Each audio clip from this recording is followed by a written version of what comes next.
Do you guys hear that? Is that boss music? Go naked and just go with the sword, and that's it. What do I do with all this? It says it in the title. I'm a slut for roguelites. Hello, and welcome back to the Unearthing Games Podcast. I'm your lead excavator, Nick, and today I am joined by the lovely... I am Erica. And we dig games. Welcome back. So normally we talk about a video game each and a board game, but before we get into all that, Erica, what have you been up to this week? I haven't been up to a lot, really. Working. I did get to play some Bejeweled, just randomly, on the Xbox, so that was fun. It's an amazing game, all right. The original Candy Crush. Oh, I also play a mobile game on my phone called Two Dots. And so it's kind of the same concept, right, where you're connecting either dots or jewels or candies of 3 or more. But they have a little, every so often they'll do like a little seasonal thing where it's like a little like a Where's Waldo type thing, like a search and find picture thing. Okay. And I love playing that, so I've been doing that also. I mean, who doesn't love like Where's Waldo and I Spy and all those stuff? You know, those were such fantastic books. Did you ever play the I Spy computer game? I did not. I used to have, I think we had, when I was growing up, I think we had a good 5 or 6 I Spy books. Uh-huh. There were a bunch of them. And I remember we loved those. And then like, I remember each page at the bottom would have like a list of things to find. Yeah. But then when you got to the back of the book, it would have like the challenge section where it's like, all right, go back to the first picture and find these 10 things that are hard to find, you know? Uh-huh. And so I always thought those were great. But yeah. I never played, I didn't know there even was a video game for it. Yeah, we had a computer game when I was younger of the I Spy thing, and it was like the books. It would give you a scene on your computer and you'd be like, okay, find, and it would have a list at the bottom of stuff you can find. And there was always like a little Easter egg where it was like a little bug or something that if you found the little bug, it'd be like, you found me, and it'd play a little song. Oh, that sounds cute. Like, especially with that whole, what's the gaming psychology thing where it makes that happy sort of sound? It's like, good job, push the endorphin button. Yeah. You know? Make the happy feelings. Yeah, I missed that game. Gosh. I need to... You'll have to see if there's someone on Steam. I don't know. I know. It's like, I think about all the games I had when I was a kid, like the Schoolhouse Rock. I had like the 3rd and 4th grade games of that, and then I had like the I Spy ones, and even like Mavis Beacon typing. Oh wow. My God. I miss all of those. Like, oh my God, it's the super fun days of typing games. I love typing. This is why I'm good at typing, because I played these typing games. I'm horrible at typing. I poke the keys. I'm getting better at it, especially the keys I have to hit a lot. I can hit combos without looking. Combo. Oh goodness. So. But yeah, other than that, I have played the game I'm going to talk about a lot. This really pulled me in, and I'm excited to talk about that in a little bit, but without giving anything away. It's really fun. What have you been up to this week? So I played the game that I'm going to talk about today. I binged it. Like, I picked it up and I could not put it down. So that. I've also been, true to form, I'm diving deeper into the roguelites, and all that. I'm going back to some of the ones I used to play. By used to, I mean like a year ago, 2 years ago, 3 years ago. I've gone back to one called Dead Cells, which is a 2D, it's a platformer rogue. I want to say it's more roguelike than light, but it does have some light features. Mm-hmm. Where basically you're trying to like, you're this weird like zombie that's trying to like escape this dungeon, and you find weapons like swords and bows and arrows and stuff like that, and you have to traverse the map, and the game rewards you for getting through sections quickly or for killing so many enemies per section. Mm-hmm. Because like there's a middle ground between every section of it that has a special like room full of goodies if you beat the first level under 2 minutes, or if you killed 30 guys while you were making your way through the first level. So I was going back to that, and then mostly I've been playing Slay the Spire. A digital card game. It's from what I've read, one of the more true to form rogue likes in the modern era. Mm-hmm. And boy, it's so fun, but it's so hard. I love it. Been tinkering around, working, playing some board games. We went and I know with Jacob and my older brother, we went and played some board games. We went and did like Mochikoro and Parks and stuff like that. Always a good time. And then we played another game we're going to talk about on the podcast, but that's a story for another time. Other than that, though, I guess I'm not going to say I've been boring because I've been playing those roguelikes. So I went really ham. Like, I was looking through all the roguelikes in my Steam library and on Game Pass, and I think I downloaded like 10 different games. Mm-hmm. I have a problem. But yeah, but that's all that I've been up to, really. I mean, yeah. So I guess now that we've talked about that, Erica, you want to dive right into your game? Yes. So my game this week, which I had a lot of fun playing, is called Ratropolis, and this is developed and published by Castle Games. It's Cassel. So not like a castle, but castle. almost like the Kessel Run, but almost. And the tags for this on Steam are strategy, deck building, indie, and card battler. So this game kind of reminds me of another game that we've played before, which is called Kingdom. Right? It's called Kingdom. It was like a 2D pixel art kind of game.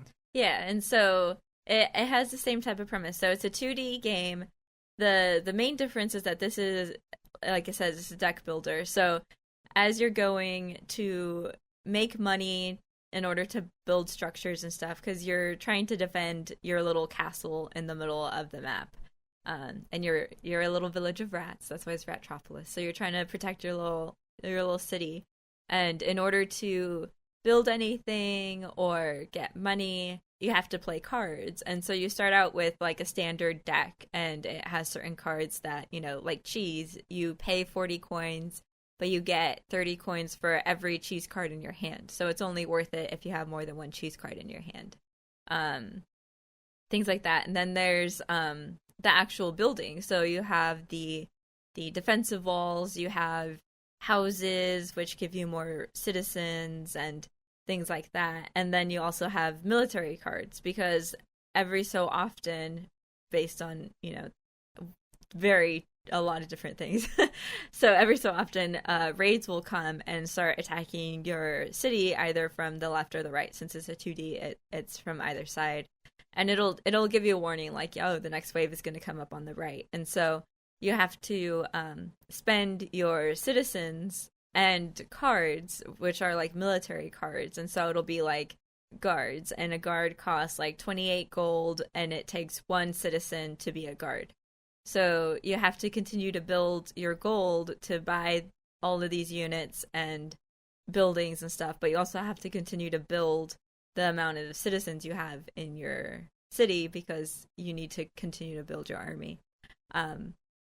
And so it's super fun. It's really easy to learn, and it's just basically dragging and dropping whatever cards you're going to play wherever you're going to play them, because you can play them in different places. Like the guards, you can play them either on the left side of your walls or on the right side of your walls. You can build different levels of walls as you're going along. And there's a lot of different like nuances. So when I talked about the waves happen every so often, there's a lot of different cards that can give you a plus like 3 seconds to the wave increments. So it'll give you a little bit longer to try to prep for the next wave. Or there's some that, decrease that amount of time, so the waves are going to start coming faster. And so you're trying to survive through 30 waves of attacks. And after about like the 15th wave, it gets crazy. So you're just this cute little city of little rats, right? They're adorable, and you keep getting attacked by like zombie rats at first, and then there's like weird rats that have like 2 back legs and 2 little front legs, kind of like a T-Rex, and they're very fast. I know I know that there's like a type of animal like that. Well, I think there is like a type of rodent that it has like really big back legs, so it can run very fast, kind of like that that lizard that can run across water because it's running so fast. Yeah. It's kind of like that, but it's like a rodent. Yeah. It's weird. But yeah, so first you get attacked by like maybe little cats, and then the enemies start becoming more unique and specialized. So the first ones, they just run up to you and attack you, and you can have different types of guards. So standard guards, they stand inside the walls and they shoot arrows out the top to shoot enemies outside. Then you have Night's Watches, which they stand outside the fence, the gate, The wall. the wall, whatever the right word is. The barricade, I don't know. They stand outside the wall and they're melee, so they'll sit there and they'll hit the guys when they're coming up to them. But then you start getting into enemies that are like frog type things, and they spit like poison at you. So if you don't have any melee outside, they're just going to sit there and kill all your guards inside, because they're just going to spit their poison over the wall and hit all of them and take them all out. So it's really like interesting as far as like making sure you have a good balance between the types of military you have at the walls, because as it progresses, things get crazy. You get like lizards start attacking, and then there is like a lizard riding a rhino beetle comes and attacks, and it's just like, oh my god, what is happening? And every so often you'll get like little boss waves, and so like a boss type Little boss waves. Those waves are crazy. You'll get like a boss specifically come in along with the wave, and they'll obviously have a whole bunch more damage, a whole bunch more health, deal a lot more damage. And so there's different cards that can help you. Like I had one where you could put Fletchers out, and so they're little archers that stand behind your walls, but every time you place one, you get a golden arrow card. And the golden arrow card, it costs, some gold to play it, but what it does is at one specific area, it'll deal damage equal to the amount of money you're making per second to that one spot. So anything in that spot will get hit for that same amount of damage. So I always tried to save those for when like those bosses would come, and then you would just put those out real quick and ping them down a little bit. Okay. And there's a lot of different types of the military cards. So I only mentioned like 3 of them. There's mercenaries and golden companies, and there's so many different types of those. It's a lot of fun. The deck building is easy, and so after you finish some of these waves, you'll get a chest usually once you finish a wave, and it'll give you like one of 3 options. You can either add a card to your hand, remove a card from your hand, choose a building, or choose a house, or different types of things. Choose an expansion card.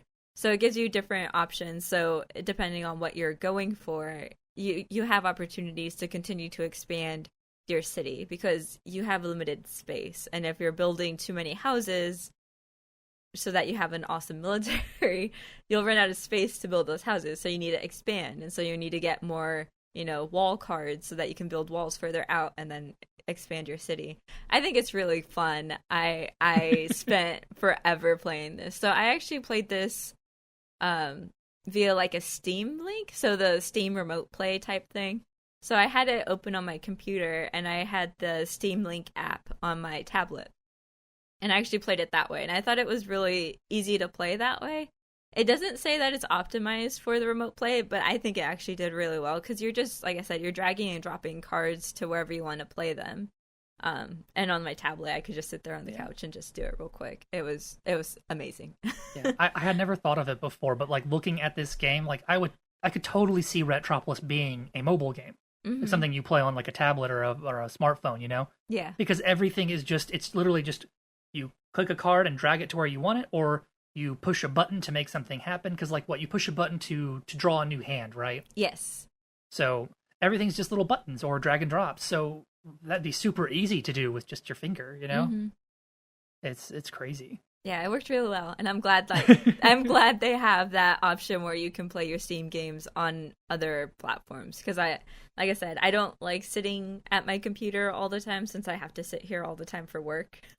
I want to get away from this spot specifically in the room from time to time, so being able to just pull out the tablet and open the game up and play it there, that was great for me. I loved playing it that way. Yeah. The one thing that I don't think you had gotten to it yet, because I've played this game a lot as well. Probably not as much as you have now that you took a deep dive into this game. But I've played it. I think I picked this up back. It was originally like an early access game, and so they've been adding content a lot. And so seeing you play it, I wanted to go back and try it out too. Of course.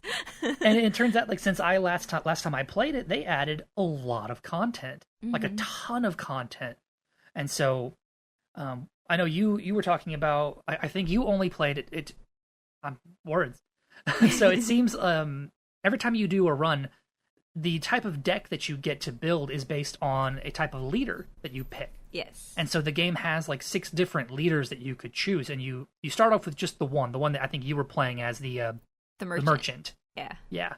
And as the more that you play, there's like different things you can achieve, and if you like make it to wave 10 or make it to wave 20, then you can unlock other leaders. And so I had gotten a couple of down the trail, but not all of them. Like that last guy, I don't know how I'm gonna get him. There's ones like there is the military leader, and the military leader I thought was pretty cool because for him, instead of having to build houses to get your citizens, for him you get 2 citizens for every military card in your deck. So he prioritizes just having a huge military and not really building an infrastructure to support your stuff. Yeah. Which is cool and all, but like it makes making money really hard. Yes. Because I think like you get some money for killing monsters that attack your walls, but then most of what you get is from like taxes that are based on like your houses and stuff. Yeah, so each house gives you like 2 or 3 coins of taxes, and then you can get different buildings that upgrade that amount. So, like if you get the tax office, instead of 2 tax coins per house, you get 4, so it'll increase it. Like there's a lot of different buildings and nuances as far as like how to make money and how to make the most money. And yeah, I only played as the merchant because I was determined that I had to beat the game as the merchant before I played as any other class. And I haven't done that yet, so I'm still playing as the merchant. You're gonna get there. What was it? Oh, another mechanic I think we forgot to mention is that every leader has a special leader power. Yes. So, like, what was it? The merchant, he had a thing where basically you could trade in cards out of your deck, right? Or you could basically discard cards from your hand, and the number of cards that you discard, you would get money based on like 10% of your current money pool, right? For every card. Yes. And something like that. Because every leader power, one of the wave reward options is to level up your leader power. I remember that. So because they all start out very low. Like the first level of the merchant power is like discard 1 card and get 10% of your money, you know, and earn 10% of your money. I think it's 10% of the card's value. Is it? Yeah, that's why when you upgrade that ability, you get to discard more cards. It'll discard 3 cards, and you'll get 10% worth of those total values. That makes more sense because then it's like if you would like you could dump your entire hand and make several hundred gold. Yeah, because you know it's 10% of whatever all of that was worth. Yeah, that and some of them are worth a lot of money. Like the Golden Company, one of the military cards was like 326 gold. Yeah, and then you upgrade him, and he's like a 450 gold card, and it's like, how do I build this? But yeah, so the leader powers were really cool. I'm trying to think. It has a bunch of different, like I said, the leader types. There's like the general who has, like I said, prioritizes military. There is a builder who prioritizes structures. So his whole shtick is, you know, instead of having more and more soldiers, he wants you to make more and more buildings. So you make bigger walls, make defensive towers, and like I think his leader power actually lets you draw. It calls them ephemeral cards. Like it basically gives you like ephemeral buildings. So it's like here's a building card for free, but you have to use it this turn or it goes poof. Yeah. And so that was really neat. And the only other one that I've seen but I haven't played as was, I think he was like the scientist. Yeah. And his whole thing was like skill cards, which I don't really know. Like it's kind of like one-shot things. Like you pay your money now and it does one thing for a period of time. Like all the skill cards I've seen were for like the military leader, where it's like fire a volley of arrows at this spot, or launch a cannon here, or set this area on fire for 10 seconds. So I'm guessing that the scientist guy probably has things like that, but maybe things that'll buff your colony as well. Yeah. You know, like double your money output for 60 seconds or something, you know? I don't know. I haven't played as him. I've only played the merchant, the general, and the builder. So this game is a ton of fun, and I love it. And there's still a lot that we haven't talked about. So there's also little events that will happen throughout the game. So it'll be like the first time you actually lose a soldier, it'll be like, oh, the city is so upset that the military is experiencing losses, and you have one of three options. One is like, oh, I'm sorry for your loss. The second one is because they're asking for help for paying for a funeral, and the second option is like, me pay for a funeral, you should pay me for the right to have a funeral. And it's like you get more gold. Death taxes. And then the last one is you pay for the funeral and you lose half your gold, but then you get a card. You get some kind of card. Or, yeah, I think, there's a bunch of them. They're all random as far as the type of events you can get. Like, I had one time that was like, it's butterfly season. Gain 10 gold for every butterfly you click on. And they're like, and there's random butterflies on the map then. And I'm like, I never paid attention to these stinking butterflies until now. Yeah, I had one too where it was like the dandelion, like the little dandelion petals. And it's like for everyone you hit, you get one card. And so instead of having to redraw your hand, you could just sit there and tap all the little, dandelion fluffs flying by, and it would just like restock your hand for you, which is really cool. But yeah, there's a lot of different little ones that make you have to make a decision, and it's either like one of three or one of two decisions, and it's going to affect you in some way. Some of them give you a whole bunch of cards that you can't play, and so they're just taking up room in your deck, and every time you draw new cards, you're going to have cards that you can't even play in it. So trying to get rid of those is a goal to get through too, because you don't want to have a whole bunch of cards you can't play. Yeah. Because for drawing your hand, you can draw a new hand every 15 seconds, I think, without paying. But if you do it sooner than that, you have to actually pay gold to redraw your hand. Yeah. Like, if you're in a hurry and you need new cards, you're going to have to pay for it. The walls are under attack. My troops are dying. Give me troop cards, please. Yeah. Oh my god, there's so many times I do that once I'm towards, like, the 25s. No, burn through my entire money reserve. Yes. Hitting that redraw button. Because it keeps going up. The more money you have, the more expensive it is to redraw that. Like, it starts off at, like, 30 coins, and it's like, oh, that's easy. And then I got it up to one point, it was, like, 500 and something coins to redraw. Oh, and I was just like, okay, well, I'm not going to do that. Like, that's not worth it. Oh goodness. But yeah, so it's great. There's different locations that you can play at also. So I've always only done the forest, but there's like the seaside place, and there's what was the other one? Isn't there like a desert, right? A desert. That's right. So there's those three different areas you can play in, and they have different attributes too. So like in the desert, there's less enemies, but the enemies are harder. In the island or the sea one, I think there's more enemies, but they're less skilled or something like that. Yeah, I think that's what it is. Like they'll show up as just as big a numbers as in the forest, but they're not as powerful. Mm-hmm. But I think the ones in the beach, they do crazier things. Because like I recently played on that one, and it seems like the theme of the bad guys changed too. Mm-hmm. Like when I was on the beach, like I was being attacked by like pirate animals. Oh, that's cute. It was really funny. Like they were like pirate weasels or something like that.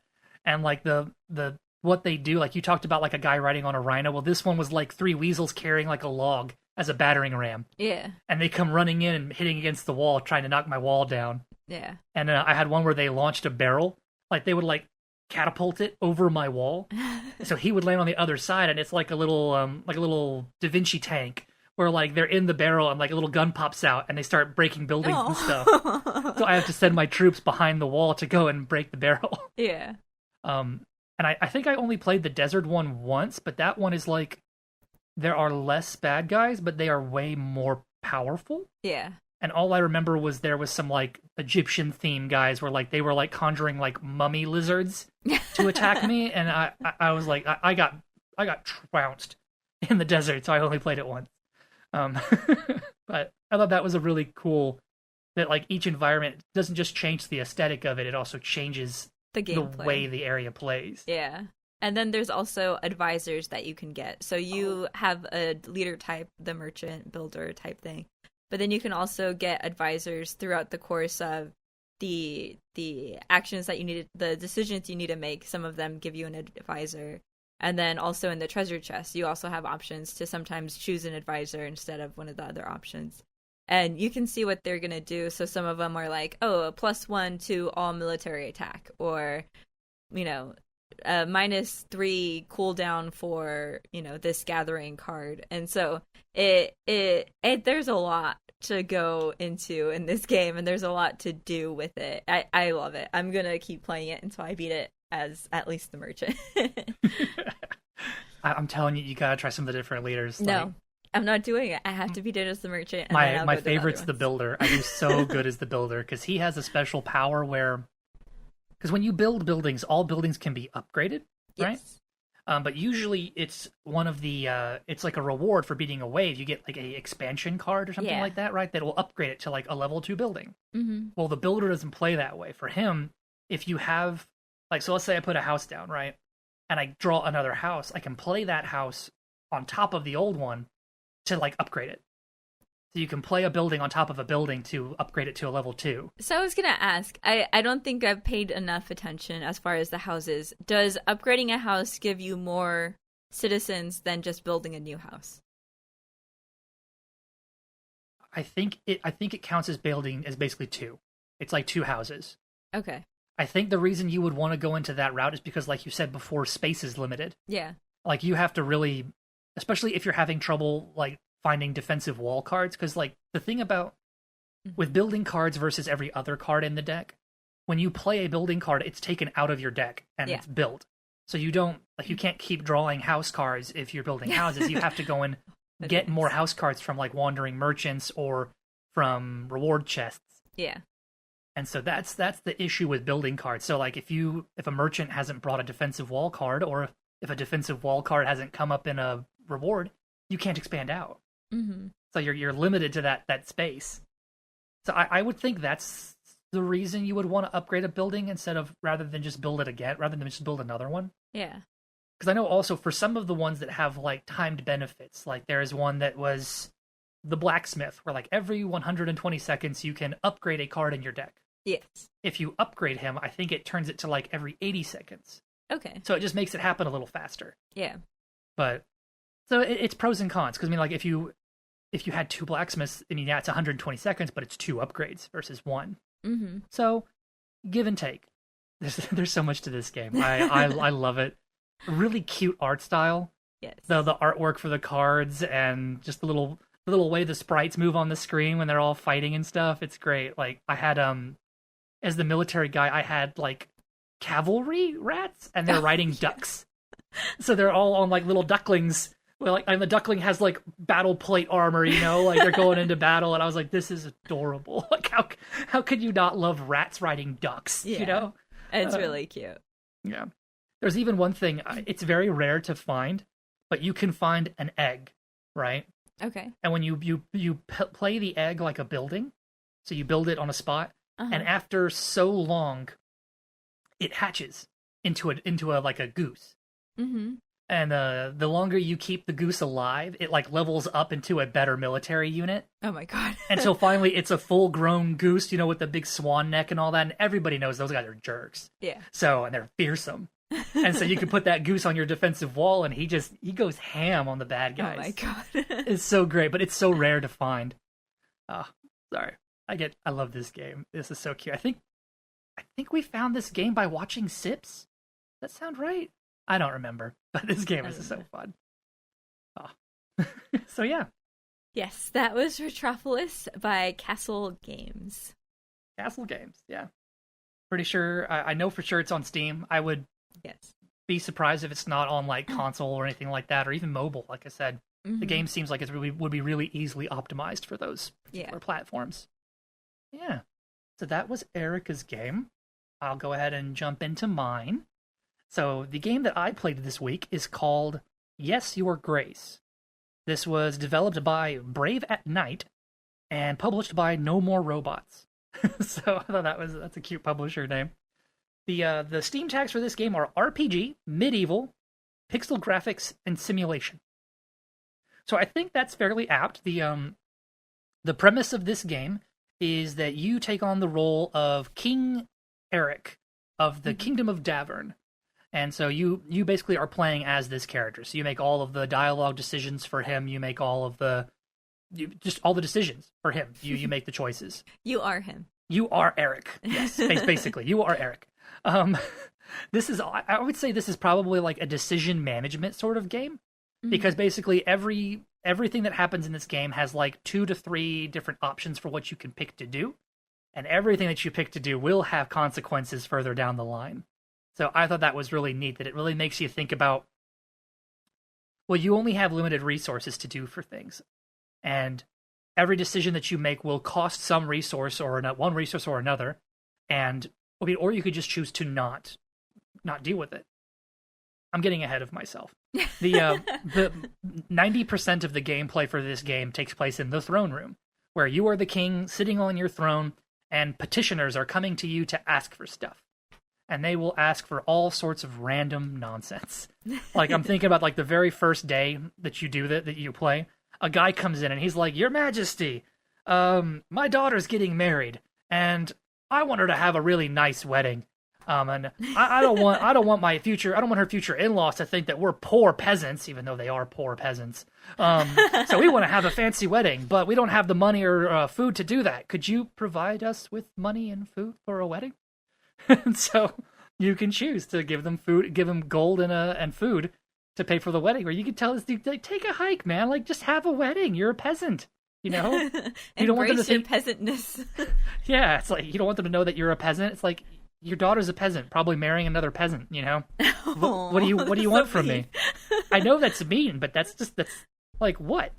I was nice. All right, I paid for his daughter's wedding. Okay, I did. I also gave him the food. So I think he later comes back. I think he like repays me the gold, but not the food, I think. Mm-hmm. So a lot of times if you wind up giving people something, you'll wind up getting something in return for it. Yeah. So they're in debt to the king. Like, they're in debt to the king.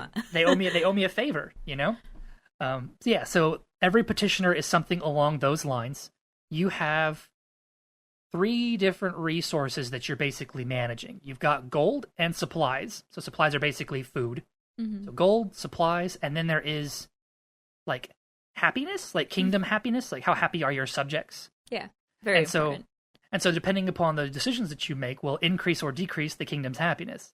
Happy peasants pay their taxes. So you get more gold per turn, basically, per week. I think is what it does. Every turn is a week. Yeah. So you get more gold per week if your peasants are happy. So if you're constantly telling your people, "No, get out of here, I ain't giving you nothing," then they're going to be upset. The happiness is going to tank, and you're not going to get very much in taxes. So it's really great. You also get, I think they are called agents. So like you start off with like a general agent, so he's like the military leader. And so like one of the requests I got early on was like, "Your Majesty, bandits have raided our town and they've taken all of our food. Can you help us?" It's like, "I'll send my general to help you out." Mm-hmm. And whenever you send an agent out to do stuff, you have to basically pay their wages for like while they're gone. So they'll cost X amount of gold per turn. And sometimes like the mission might be gone 1 turn, they might be gone like 3 turns, depending upon how long the mission might be. Mm-hmm. It always tells you how long they're going to be gone. But you start off with the general. You can eventually get one that is a witch and one that is a huntsman. I thought the witch one was funny because like when you recruit her, your court advisor, who's always sitting right next to the king, but on lower off the pedestal, of course. Yeah, of course. When she first comes in, he's like, "Your Majesty, it's a witch." And she's like, "I prefer to think of myself as an educated woman, but sure, call me what you want." And so I thought, I was like, wow, that's true to 4 medieval style. Like, wow. Reminds me of Outlander. A smart woman, she must be a witch. Yeah. I think I saw like a little cartoon skit one time where they're like, "Mary did math. Burn her at the stake." No. And so horrible history. That's awful. But so that's like the base gameplay for this. There is like an overarching story where basically foreign barbarians are like approaching the kingdom. And so you are working to basically you're like sending missives out to like local lords because like you're the king of the kingdom, but different lords run all the like towns and areas and stuff like that. Yeah. So you're reaching out to all these local lords and you have to like basically accomplish things for them and they'll pledge their troops and some supplies and stuff like that to your cause. So that's kind of the overarching story for the game, is you preparing for this barbarian invasion, basically. And it's pretty cool. Like, all the different lords, they all have different things that they want, and some of them are mutually exclusive. Like, one lord might be like, I want you to sell drugs. And one lord might be like, drugs are bad, don't sell drugs. In fact, I want you to burn down that lord's drug production, you know? Yeah. And so some of them are mutually exclusive. And so I thought that was pretty neat. You watched me play a little bit of this. Like, what did you think of the stuff that you saw? I thought, I mean, like you said, it's a lot of just decision based, and it's very, very heavily story based. But something you didn't mention was your family. So you do have a family during all of these decisions also. Yes. And some of the, like, okay, so yeah, there is the queen. They all have pretty crazy names. It's like Aurelia and Azalea and I don't know. Like, they all have interesting names. So you have, like, your wife, the queen, and then you have 3 daughters. Mm-hmm. And so, you're a king, so naturally some of these lords are like, hey man, why don't you marry your daughter to my son? Yeah. Well, we'll form an alliance. Then I'll give you troops. Yeah. And you can choose to just do it, or you could go talk to your daughter and see how she feels about this. Yeah. So I thought that was pretty neat. Like, your daughter might be like, what? He's an old man. I don't want to marry him. It's like, Dad, I'm like 15. Why would I marry like a 60-year-old dude? And it's like, that's the times. It's awkward, but I never made my daughters do that. Troops. I never made my daughter do that. That was really awkward. So I was like, no, we just won't ally with that lord. That's creepy. But yeah, he was like, I could totally use a queen. And you got a young daughter. And it's like, dude, you're disgusting. So yeah. So lots of decisions. I did think it's really great that a lot of the things that you do early on in the game, the way that you interact with the first petitioners, will all have an impact later down the line. Mm-hmm. Like, you might wind up needing things from these people and their lands and all that. And it's like, well, did you pay for that guy's daughter's wedding? If you didn't, he might tell you to shove off when you need to, like, get resources from his land, Yeah. You made him look like a peasant. How dare you? How dare you?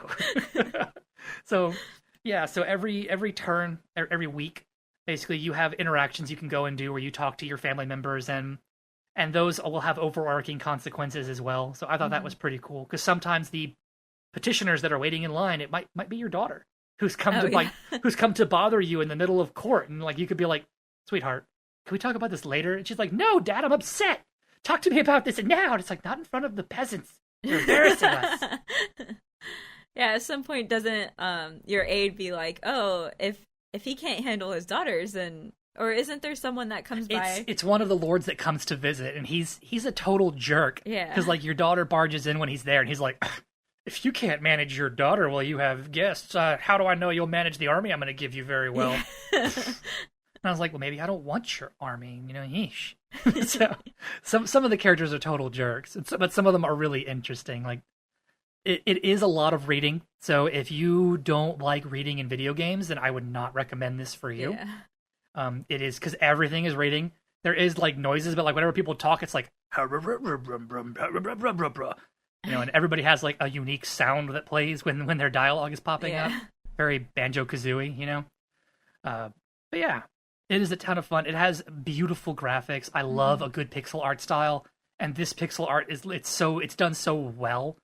Like, yeah, they're just pixels, but you can see, like, Eric's beard, and, like, the crest of his noble house's crest is like a stork or a pelican, something like that. And so it's really great. I loved it. I'm thinking about going back and trying it again. Like, I did go through the entire story, because, like I said, I couldn't put it down. Yes. I binged it. But I do want to see what sort of replayability it has. Like, if I go and make alternate decisions, how big of an impact does that have down the line, I'm kind of wondering if, like, if you don't get enough troops and stuff like that, does the game just end there? Because, like, I won some battles, and the game carried on. Like, I'm wondering, could you lose and that's it? That's the end of the game? You died? Well, why not? I don't know. That's just it. I want to know. So, I really enjoyed it. That was Yes, Your Grace by Brave at Night. Totally fantastic. I know it's on Steam. It's on Xbox. I would be surprised if it's not on PlayStation, probably Switch. Mm-hmm. It's fantastic. I would highly recommend it, especially if you like pixel art games and decision-making games, I guess we could say. I know you make decisions in every game. But this game is all about decision making. So, a ton of fun. I really enjoyed it. So, those were both of our games. Honestly, both of them are amazing. Highly recommend. Gonna say it again. So the board game that we played this week is Seven Wonders Duel. This is a 2-player game. It was designed by Antoine Bauza, hope I said that right, and Bruno Cathala. It's published by Repos Production, and the artist for it, which is super important for this one, was Miguel Coimbra. Hope I said that right. Because it's a card-based game, so all the cards have different artwork on them, and I thought the artwork was fantastic. Mm-hmm. So we first heard about this game, I think it was 2 years ago at PAX, right? Yes. It was like 2 or 3 years ago. We were at PAX, and if you don't know what that is, it's the Penny Arcade Expo. They have like a big showcase of board games and video games and all that. So every developer and publisher and production company and all that, they all have booths. And so this one, like Repos Production, they had a booth there for several of their games. And I remember we were walking by and the guy was like, "Hey, you two, y'all want to play a game? It's 2-player. Come on over here and sit down." Yeah. And I was like, sure. And so we sat down and he told us, so this is a spin-off game of a game called Seven Wonders that I'm not going to go all into because we'll probably talk about that one at a later date. But it's a fantastic game. This is a spin-off of it that's designed for 2 players, because the original Seven Wonders game, you had to have a good 4 to 5 players to play it. You couldn't play it with just 2. So, a ton of fun. We really enjoyed it. We played it there at PAX, which was great. If I remember, Erica won. Yes. Like she always does. Always. So something I've been thinking about is I feel like I always win the first round of any game we play, but not necessarily all rounds of the game. You know, my brother Philip has talked about that. He's talked about this thing where it's some sort of like beginner's luck, but he called it something else, where it's like idiot savant or something like that. I think is the term, where it's like you're super good at something only because you've never had to do it before and don't know what all, like you're not overthinking it. You know? Okay. No. But does that make sense? Where it's like if you're going in there, you don't know what all the possible outcomes and decisions could be, so you're not thinking too much about what could happen. You're just like, okay, I'm gonna play, and we'll figure this out as I go. And sometimes just by playing it by ear, you wind up doing really well. Yeah, but I don't think, like, I personally don't overthink games. I know your brother does a lot. Yeah, so I can see that for he's got the analysis paralysis, something fierce, but yeah. Usually when I play a game, I just play a game. And like when we played this game, we refreshed on it recently. I just play, like, I had no idea my point values. And that's how I've been playing a lot of the games that we've been playing recently. I just play whatever is in front of me. And then at the end of the game, if I win, then that's cool. But I don't necessarily play a game to win, if that makes sense. We all play to win. What are you talking about? Everybody plays to win. No, what you do is I think you have like a different competitive spirit than my older brother does. Because you're both very competitive people. Yeah. Both of you are. But he's the kind of competitive where he wants to like attack his opponents. You're the type of competitive where you want to make sure that like you're the best player you can be. You know? Does that make any sense? Yeah, I feel like with a lot of games too, something that I do is I stay kind of like quiet and unknown for the game, and then at the end I just come out and win. Well, it can be very unnerving for people, like when like, you know, you're not sweating anything, you're just like, okay, things might not be going very well for me right now, but I'm gonna kick ass later. Because in a lot of games too, like when we were playing Machikoro with your brother, like we were playing, and there was the second round we were playing, you were doing really good at the beginning and I was doing miserably. Like the dice were just not rolling in my favor, so I was just like, I'm gonna lose. But you turned it around. And then I ended up winning.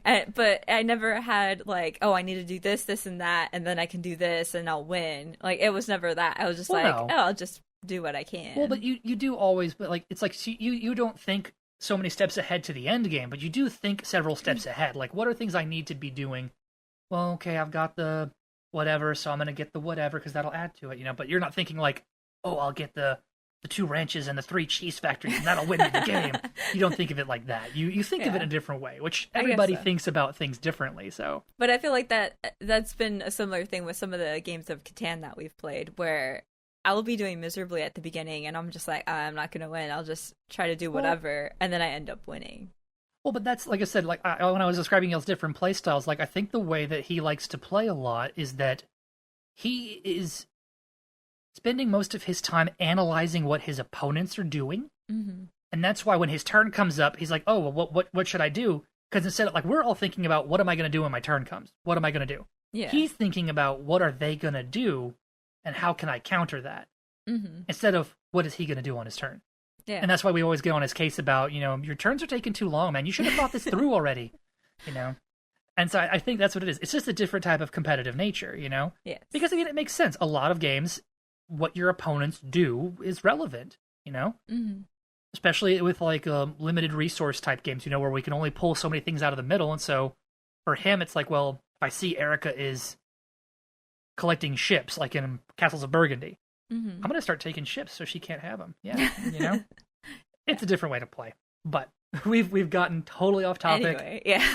Long story short, Erica seems to win every game we ever play, so my siblings are getting to the point where they don't want to play with her anymore. I know. It's sad. Because all she ever does is win. I told them we need to just get better and actually beat her for once. You gotta play that song, All I ever do is win, no matter what. Oh, goodness. All right, so I'm going to play that whenever I walk into the room when we're going to play board games. you need to have that on your phone, download it so you can have it ready. Yeah. All right, so this is a deck draft or a card drafting kind of game, right? Mm-hmm. So basically, the game is played within 3 ages, which every age has a different series of cards that are played, and the cards progressively get they increase in value, but also in cost as the game goes on. When the game first starts, even though the game is called 7 Wonders, there are more than 7 Wonders. There are 12 Wonders in the game box. Yes. So when it first starts, you draft 4 cards out, 4 of the Wonder cards out, and the way it works is the first player chooses 1, second player chooses 2, and then the first player takes the one that was left. Mm-hmm. Then you deal 4 more Wonders, and you reverse the process. So each player will have 4 different Wonder cards in their reserves. These are things like the Pyramids of Giza, or the Colossus of Rhodes, or the Library of Alexandria. Statue of Liberty. That was a new one. I hadn't seen that one. So they're all different wonders of the world, right? And so those kind of sit on your back burner, right? And then basically the way that it works is the cards are all drafted out in a pyramid fashion. So you'll have like the row of cards face up, mm-hmm. are partly over the next row of cards, which is partly over the next row of cards, and so mm-hmm. on and so forth until it makes a pyramid. And the way that it works is you can only play cards that are not being covered by another card. Right. So you have to start with that first row, and you work your way up the pyramid until the pyramid's gone, and then that ends the age. Now, as it's going on, so there are a bunch of different types of cards you can get. There are like resource production ones, because like to build buildings and even to build wonders, you're going to need things like brick and stone. Well, mm-hmm. clay, bricks, stone, wood. What else was there? There was like the glass and paper. Glass and paper, yes. So those were like the basic resources you would need. So then there were like merchant cards, I guess you could call them, like economy cards, basically. Mm-hmm. So these would like either get you like an injection of cash, or they would give you like trade options where like, you could maybe get one resource you couldn't possibly produce on your own for free, kind of thing. Mm-hmm. Then there are science cards, which are green, and they net you a victory point, right? Or victory points. Mm-hmm. Because that's basically how you win the game, is by having enough victory points at the end. So science cards get you victory points, but they also are a way for you to instantly win. Because there are 7 types of science cards, and if you get 6 of the 7, yes. Boom, you win. So there's those. Then there are military cards. Ooh, sorry about that. Knocked my microphone. then there are military cards. And what those are is basically they cost resources, and they have little swords and shields on them. Mm-hmm. And at the top of the game board, there is like a little meter that has a sword and shield in the very center. And for every sword and shield you draw, you move the sword and shield that many spaces towards your opponent. It's kind of like a little tug of war. Yes. Of armies at the top. Yes. And so that's another way to instantly win, is if you get the little marker all the way to your opponent's side, boom, you win. Basically like you conquered their civilization with your massive army. Yeah. You know? So when we played, it was really hard. Like that, the thing never really strayed far from the middle because we were evenly taking all the military cards. I felt like it'd be just irresponsible for you not to take military cards. Yeah, I feel like the first time we played this at PAX, I feel like I got the military victory. I think you did, because I think I was going for the science victory, so I was I was going for all the greens. Yeah. And I wasn't paying attention to the military stuff, and it was like, oh, well, flip. Yeah. The scientists have been conquered. You have to really be unlucky with the card arrangement because it's random, or just really just not pay attention at all to the military cards in order to lose to a military victory, I feel. Yeah, like I said, you just have to be not paying attention at all, which I don't really know. Like, it's a 2-player game, so, like, we know each other, we're playing. I mean, you fool me once, all right? You burned me once in the military. I'm not going to let it happen again. So there's military cards. Then there are blue cards, which are, like, civic structures, like the baths or the theater or the courthouse, which don't really have any, like, benefit to your thing other than they just give you a straight victory point injection. Yeah. And then the last type of card were purple, right? Purple, yeah. Purple cards, which show up later in the game, and they are, like, guild cards, I think is what they're called. Yeah. They show up in, like, the last age of the 3 ages, and they give you bonuses based on, like, the number of cards you've got on your playmat already.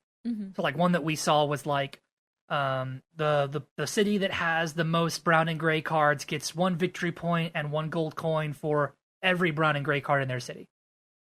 And then, like, one was the city that has the most wonders built gets 3 victory points per wonder.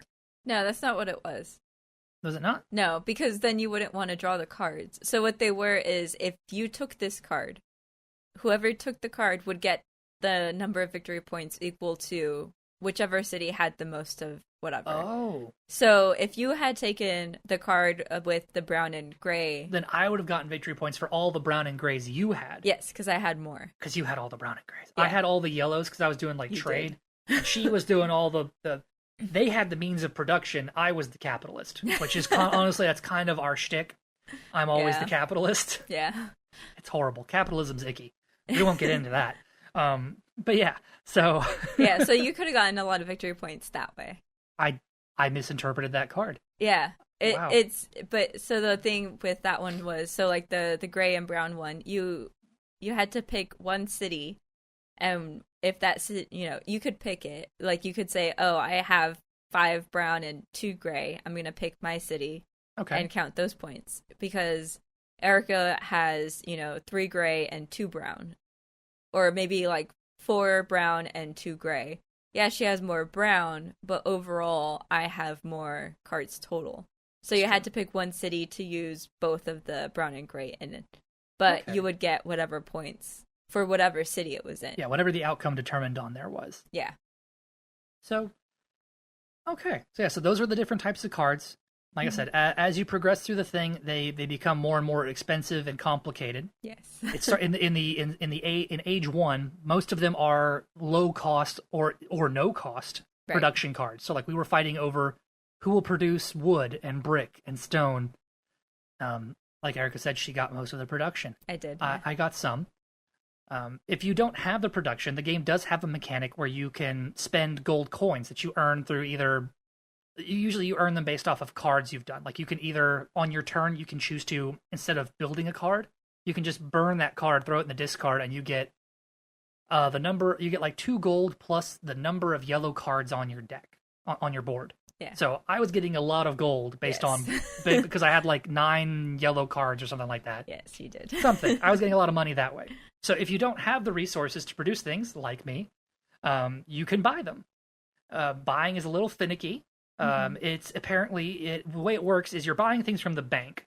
And so the way things cost is it is 2, for every resource, it's 2 gold plus the number of that resource produced by your opponent. Yeah.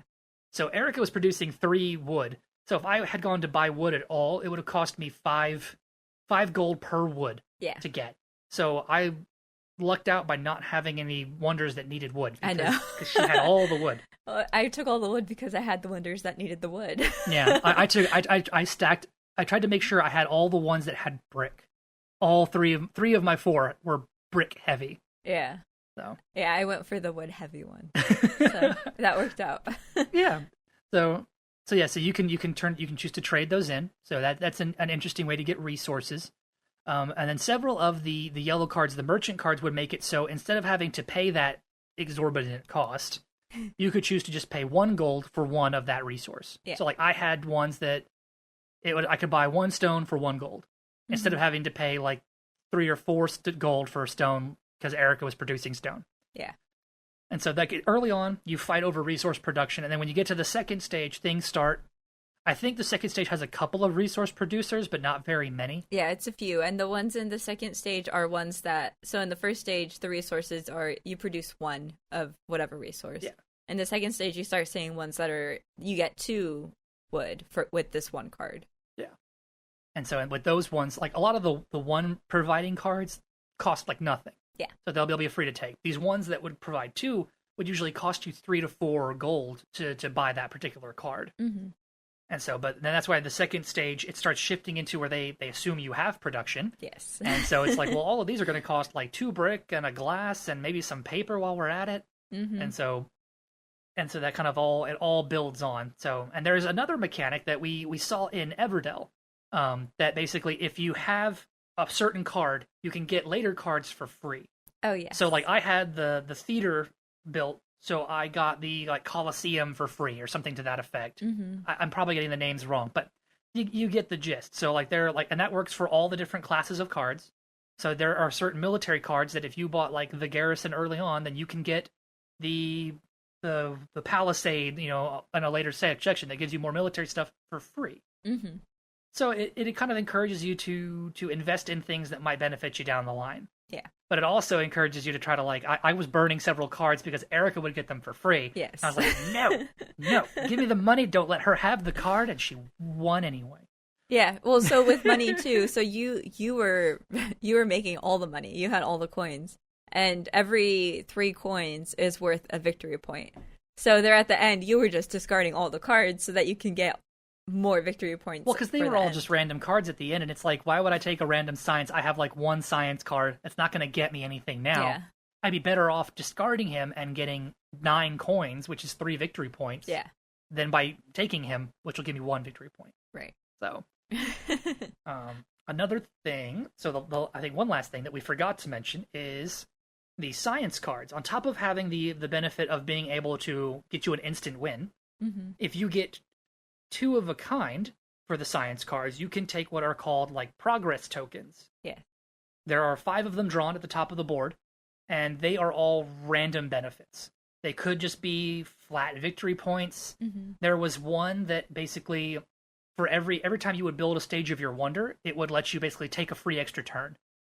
So instead of having to have it go back and forth, it's like, I built a wonder, and I get to go again because I built my wonder. Mm-hmm. There were lots of different random benefits. So I thought those were pretty cool. That was definitely something I don't think was in the original 7 Wonders, but it was definitely a neat mechanic to have there. So it was a benefit for going for science, even if you weren't going science heavy, Yeah. Yeah, like at the end I had 4 of the different science things. So I was like, is that it? Is that all I need? And no, I needed 2 other ones. But I was like, well, at least I have 1 pair, and that got me one of the progress things was philosophy. So I got 7 victory points just for philosophy. Gosh. Throwaway college class gets you 7 victory points. Whatever. But yeah. Any final thoughts on that? I thought it was just a fantastic game. Very fast, mm-hmm. like really quick to play. The game is designed for 2 people, so it's pretty streamlined. Yeah. I really liked that. Scoring was easy. Just everything in general about the game. Setup was really quick, was easy to go. Mm-hmm. It was really easy to follow. We read the instructions, and they were not hard to comprehend. I know. We read the instructions. We read the rule book. We read the rules. So. Yeah, I haven't really played Seven Wonders a lot. I know you've been mentioning Seven Wonders and going back and playing that. I only played it probably once, and I only played Seven Wonders Duel once, and both of that was twice 4 to 5 years ago. Yeah. So when we picked this Seven Wonders Duel up again, it was really easy to pick up. Like, yeah, I had played it once, but I had forgotten everything about the game. So picking it up and learning it was super fast, and like you said, it's very fast paced, especially when you have two people that know what's going on. It's like, okay, I'm drawing this card, here are my resources, I'm drawing this one, and it just goes back and forth, and it makes it really fast. It's a really fast game that you can play. Yeah, it's a ton of fun. So, like I said, so it's been forever since you've played Seven Wonders. It's been forever since I played Seven Wonders. So you can count on that game showing up further down the line.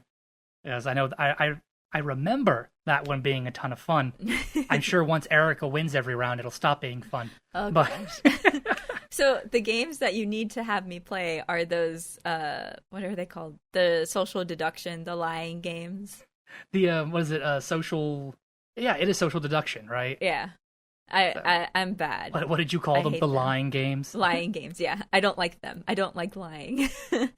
So you'll right. win on those. I'll lose, but it's a horrible thing to admit, but gosh, I'm good at lying. I mean, I feel like I don't like lying for fun. Yeah. I mean, like I don't lie where it counts, but like lying for fun, like I think I can bluff fairly well. My older brother has like a horrible poker face, especially like if he knows he's gonna win. Like if it's like in his favor, he's like, do you really think I'm not the guy? That, and I feel like people just go after me just because I win. That's like and I don't like that. Yeah, like both of my brothers, I think, have this sort of like, I don't know if vindictive is the right word, but it's the whole like, she's won 3 games in a row. We're gonna make sure she doesn't win another. You know, well, even if it's not even this game, it's like, oh, she always wins Catan, so she's not going to win this game. And it's like, how's that any fair? I haven't even played this game yet. What you're going to have to do is you're going to have to agree to play their games every so often. That way they can win and be happy. And I know that like they're like longer table hogs, but you're going to have to just give in every so often. We could do Caverna and Agricola. I'm really bad at those, so... Yeah, so we can play those and they can win those. The only issue is that you always win those ones. So not always. I just happen to have a knack for I play worker placement games like how you were talking about it. I just think about what am I doing in the now, you know? And it just winds up it's like trickled down victory. So but yeah, so those were our 3 games. Hope that y'all thought they were interesting. We will have links in the description and all that, so go check them out. And yeah. Oh, I almost forgot to mention, if you haven't checked it out yet, we have a website up now. So unearthinggames.com. We will have links to all of the podcasts. We'll have all the field notes there, extra information. We might even have like pictures and bios of us up on there if you want to see our ugly mugs. Well, at least my ugly mug. Erica's lovely. We'll have all that jazz on there. So yeah, unearthinggames.com. Go check it out. Yeah. So I guess that's it for us, y'all. Toodles. Bye.